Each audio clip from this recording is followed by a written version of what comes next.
मुझे यकीन नहीं हो रहा कि मैंने ऐसा कर दिया है। नूर, तुमने जो किया सही किया।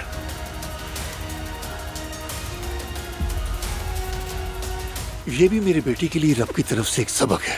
एक ही गलती को दोबारा नहीं दोहराते। अलवी साहब, शर्म आनी चाहिए। माँ अक्तर फराज के पास गई है।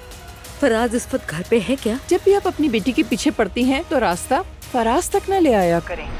वो नूर फातिमा जब भी मेरे इस घर के दरवाजे पर आएगी और उसे जिसने भी अंदर आने दिया, वो सबसे पहले मुझे अपने सामने पाएगा। एक बात बताओ अजलान, अगर नूर आपा हमें फोन करेंगे तो हम क्या करेंगे? सुन लिया अजलान, दुआ उसके साथ कोई हमदर्दी मत जताना। बाबा आराम से।